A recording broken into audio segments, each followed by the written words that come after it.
So the remainder is now containing whatever is the quotient after dividing it by 10. So I get 25. Now from 25, I want this particular number 5. How do I get 5? Whatever is the remainder that you have kept here, okay? Whatever is the remainder, if I again divide it by 10, okay? After dividing by 10, when you divide by 10, what is going to happen?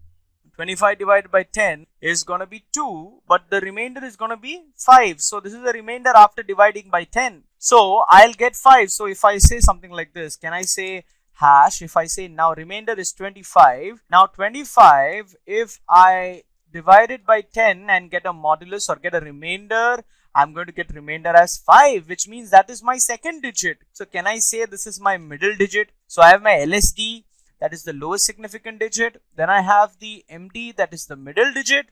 And of course, I need to again calculate a new remainder. What is a new remainder or the new quotient? Okay, so which means I need to do rem. That is, the old remainder was what? It was 25. Now I want only the 2 out of it. So remainder, if I do floor division by 10, I will get this new remainder as 2. But that 2 is nothing but my most significant digit, or it is my highest significant digit, which means I don't need to store it as rem again, but I can store this as HSD. Actually, it is most significant digit, MSD, but then just not to confuse with MD, I'm just saying it as HSD. So can I say my HSD is equal to my 25 divided or the floor division by 10, which is equal to 2. Okay, so now I have the LSD and now I have the MD and I have the HSD. So the highest significant digit is now 2 is there inside this. That means I have 2 here. In this MD I have 5 and over here I have 3. So I have 3, 5 and 2 in 3 variables.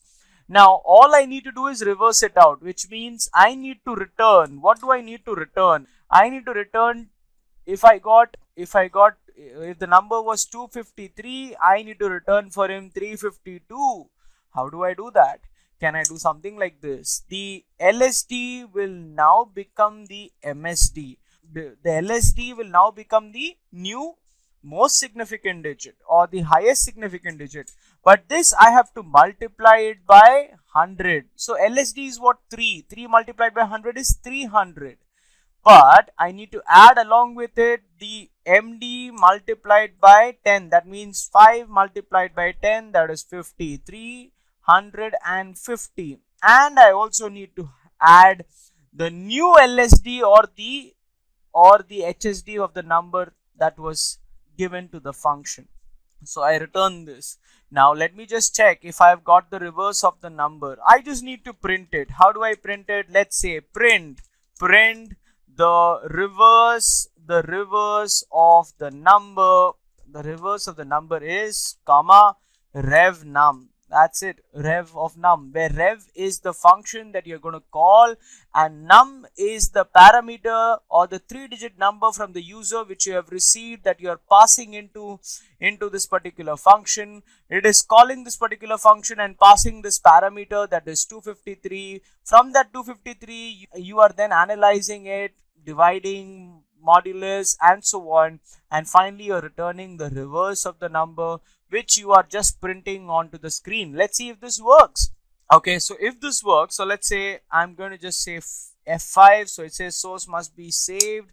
Okay, so I'm going to save it. Let me say I'm saving it in my desktop, Python for IoT, and I'm going to save it here as rev, and of course I also need sum. So rev sum.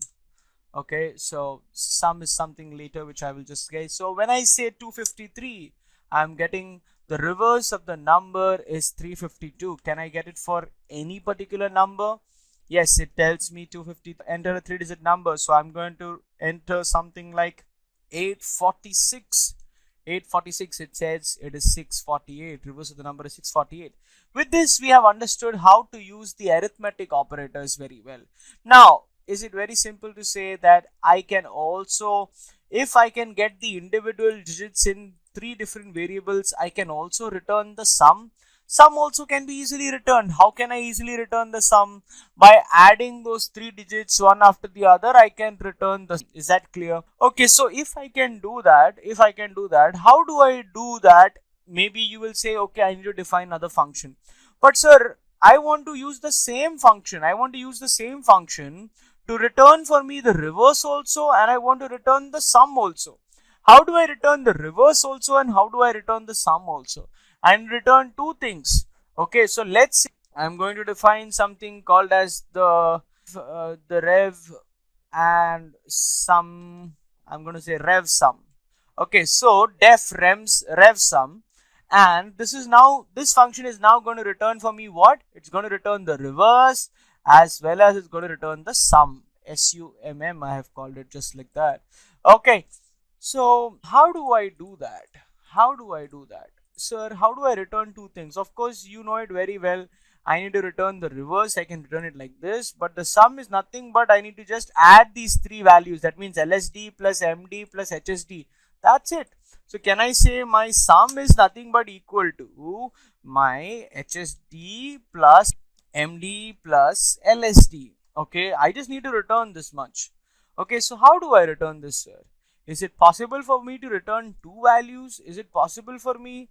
Okay, let me say I'm just going to define this rev also separately, so that you don't get the reverse. I don't need to return this entire thing here itself. I'll just cut it and I'll just put it here. So the reverse of the entire number is stored in a variable rev, and the sum of the number is stored in s. So how do I return two things? Can I return two things? Yes, I can. Python says you can. Okay, you just need to return it as something like this: rev comma sum. If you can return sum, that means, sorry, s. The sum is stored in s. I'm going to just return that. When I return it, it says, okay, so that means two things are being returned when I call this particular function. So now I just cannot do this.